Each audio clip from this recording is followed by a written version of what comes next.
sexto ano, tudo bem com vocês? Eu sou o professor William da disciplina de Matemática, prontos para mais uma aula desse nosso período de quarentena. Hoje, com a aula referente à revisão, vou falar sobre ângulos e alguns polígonos e alguns sólidos geométricos. Então peço que você preste muita atenção nessa aula e anote se tiver alguma dúvida. Lembrando que o horário que o professor está respondendo as perguntas é das 7h30 da manhã ao meio-dia. Pessoal, bora pro vídeo? Vamos lá? Valeu! Então lá, galerinha, vamos falar agora sobre a revisão.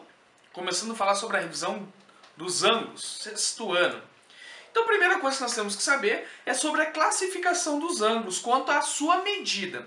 Então vamos lá, nós temos algumas classificações. Então o primeiro ângulo que nós vamos conhecer é o ângulo agudo. O ângulo agudo é um ângulo menor do que 90 graus. E depois nós temos um ângulo reto, que é igual a 90 graus. Pessoal, toda vez que aparecer esse ângulo aqui com esse quadradinho com um pontinho no meio, significa que o ângulo mede 90 graus, exatamente 90. Depois nós temos ali o ângulo obtuso, que o ângulo obtuso é um ângulo maior do que 90 graus e menor do que 180. E nós temos o ângulo raso, que é um ângulo menor, igual a 180 graus, que é um ângulo de meia volta, pessoal. Então o ângulo de meia volta equivale a 180 graus, ok? Então, revisando, agudo menor do que 90, maior do que zero, reto igual a 90, obtuso maior do que 90, menor que 180 e o raso igual a 180 graus. E agora vamos falar aqui do ângulo pleno, o que nós vamos se basear agora por algum período. Pessoal, o ângulo pleno é um ângulo de 360 graus, que equivale a uma volta completa. Então uma volta completa é igual a 360 graus. Como que é o nome desse ângulo? Ângulo pleno. E agora, pessoal, como que funciona para nós calcularmos o ângulo dos ponteiros de um relógio? Então como que a gente faz para calcular isso aí? Primeiro, nós temos que pegar como a circunferência, o círculo, a volta completa, equivale a 360 graus, vamos dividir em 12 partes. Por que 12 partes? Porque o relógio também é dividido em 12 partes o quê? Iguais. Então vamos dividir 360 em 12. Dividindo o valor de 360 graus em 12, nós temos que é 30 graus. Ou seja, cada parte aqui, cada espaço equivale a um ângulo de 30 graus. Então, do 1 até o 2 vale 30, do 2 até o 3 vale 30, do 3 até o 4, 30 e assim por diante. Cada espacinho vale 30 graus. Ok? E aí agora nós vamos ao seguinte, pessoal. Vamos lá. Nesse caso, o relógio está apontando para meio-dia, 12 horas e 15 minutos. Ou meio-dia e 15. Primeiro, como que nós devemos fazer para achar o ângulo que está envolvido aqui, pessoal? Primeiro a gente tem que fazer o seguinte, devemos contar os espaços entre 12 e 3, no sentido horário. Então o que nós queremos saber é o menor ângulo. Então vamos saber aqui, 1, 2, 3. Se nós temos 3 espaços, vamos lembrar do slide anterior. No slide anterior falo que cada espaço vale 30 graus. Então basta nós multiplicarmos por 30. 3 espaços vezes 30, 3 vezes 30, 90 graus. Então aqui a gente tem aqui duas retas perpendiculares, quer dizer que quando os ponteiros estão perpendiculares, nós temos um ângulo de 90 graus. Fácil, não é? E agora, pessoal, 1 hora e 15 minutos. 1 hora e 15 minutos. Então vamos lá, quantos espaços são? São 2 espaços, 2 espaços. Basta nós multiplicarmos por 30 vezes 2, nós temos um ângulo de 60 graus. Professor, e se eu quiser saber referente aos minutos? Se eu quiser saber referente a cada minuto, por exemplo, 1 hora e 34 minutos, que nós sabemos aqui com os valores inteiros. No caso, 5, 10, 15, 20, 25 e assim por diante. Mas se tiver um 37, um 25, um 24, 27, esses números menores, o que nós vamos fazer? Nós vamos ir para a parte dos minutos. Nós teremos que pegar o valor do 360 graus e dividir por 60.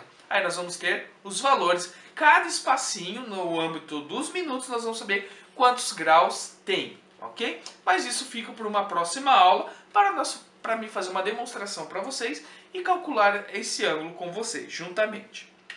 Então vamos lá, pessoal. Agora, dentro da circunferência, nós sabemos, ali dentro do círculo, à volta, a gente tem vários ângulos. Nós temos o ângulo de 30, 60, 90, 120, 150, 180, 210, 240, 270, 300, 330 e 360. E agora, uma volta completa vale 360 graus. Quanto que vale 3/4 de uma volta? Como que eu vou saber para descobrir esse valor de 3/4 de uma volta? Então basta eu fazer o seguinte, eu vou multiplicar o 360 por 3/4. Ou seja, multiplico pelo número de cima e vou dividir pelo número de baixo. Então vamos lá, 360 vezes 3, divididos por 4. 360 vezes 3 é 1080. Agora eu divido pelo número de baixo, que é 4. 1080 divididos por 4 dá 270. Então, 3/4 de uma volta equivale 270. Fica para vocês fazerem aí. Quanto que é 1/2 de uma volta? Ou 2/2 de uma volta? 2/3 de uma volta? Fica isso para vocês fazerem. 1/2 e 2/3. E agora nós vamos fazer o seguinte. E 900, pessoal? Poxa, professor, passou o valor. Nós temos um valor muito superior ali, que é o valor de 900. 900 graus equivale a quantas voltas? Quantas voltas será? Então, o primeiro passo a gente tem que fazer o seguinte, vai pegar o 900 e dividir por 360 graus. Vamos dividir. Então, 900 divididos por 360, eu vou colocar, ele cabe duas vezes. Então, 2 vezes 360, 720. E tenho uma sobra de 180. 180 equivale a quantas voltas? Então, vamos ver. Uma volta completa vale 360, então 180 é meia volta. Ou seja, eu tenho 2 voltas e meia. Então, 900 graus equivale a 2 voltas e mais meia. Olha aqui, 2 voltas inteiras e 180 equivale a meia volta. E agora, pessoal, falando um pouco sobre polígonos regulares, aquelas figuras. Então, dos polígonos regulares, a gente tem uns aqui em destaque. Primeiro, triângulo equilátero. O que é o triângulo equilátero? Triângulo equilátero que tem todos os lados iguais ou congruentes. O valor das medidas são congruentes. O quadrado também é um quadrilátero que tem as medidas congruentes. As medidas e os ângulos internos.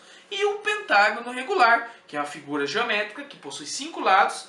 Os 5 lados são congruentes e os ângulos internos também são congruentes, para que ele seja regular. E agora, pessoal, dentro desses polígonos, nós podemos gerar sólidos geométricos. Quem são esses sólidos geométricos? São as figuras em 3D, as figuras em terceira dimensão. Então, a primeira figura que nós temos ali em terceira dimensão é o cubo. Depois, é um quadrilátero, mas ele é equilátero, cubo. Nós temos o paralelepípedo, nós temos o cilindro, nós temos o cone. O cone ele tem uma base arredondada e termina num único vértice. O cilindro ele tem 2 bases redondas, que são 2 círculos. Temos a pirâmide, aqui eu coloquei o exemplo de uma pirâmide de base quadrada.